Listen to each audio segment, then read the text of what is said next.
Good afternoon, class. How is your day so far? That's great. I hope you're ready to explore something new today.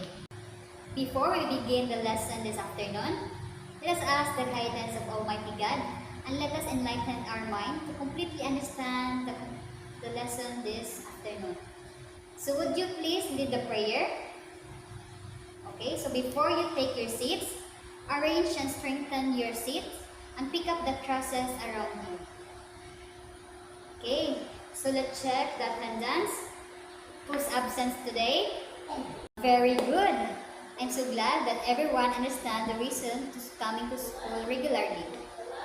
So I'll divide the class into two groups. We will play a word guessing game. I will show a clues about figure of speech and the groups that guesses first win. So what do these words represent? Metaphor, simile, personification, hyperbole, and irony. Alright, very good, that's correct. Our topic for today's afternoon is about study of figure of speech.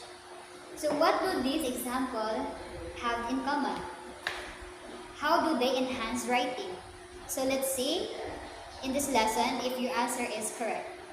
Figure of speech are literary devices used to create imagery, express ideas more vividly, or convey meaning in unique and interesting ways. Here is an explanation of example of common figure of speech. 1. Metaphor.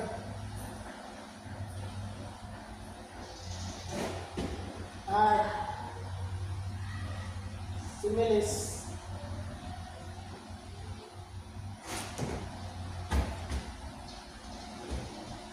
More but metaphors, similes compare two things, but metaphor generally states that one thing is another. Simile uses the word like or as to make the comparison. Example, metaphor, the classroom was a zoo.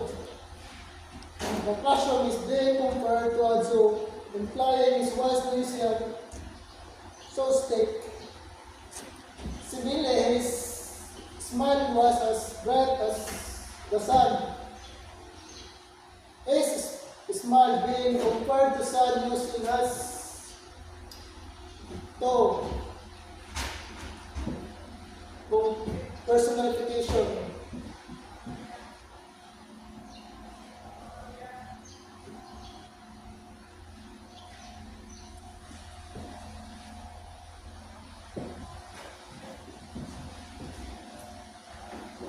Personification, giving human characteristics to non-human objects, animal, or ideas.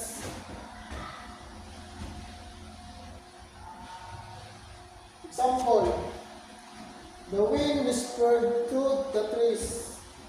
The wind is described as if it can whisper, which is a common action. My alarm clock screamed at it to wake up. The alarm clock is personified as screaming. 3. Hyperbole.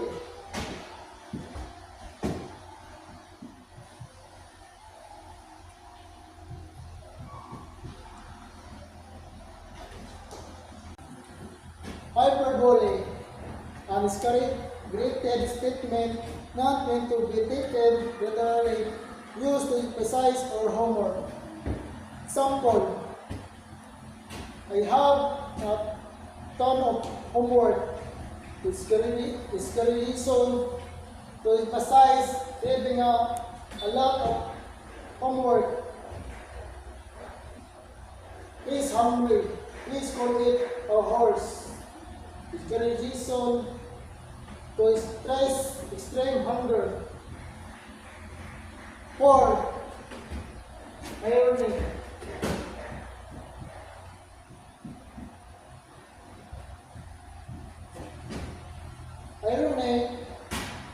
contrast between expectation and reality, often with a surprising or humorous twist.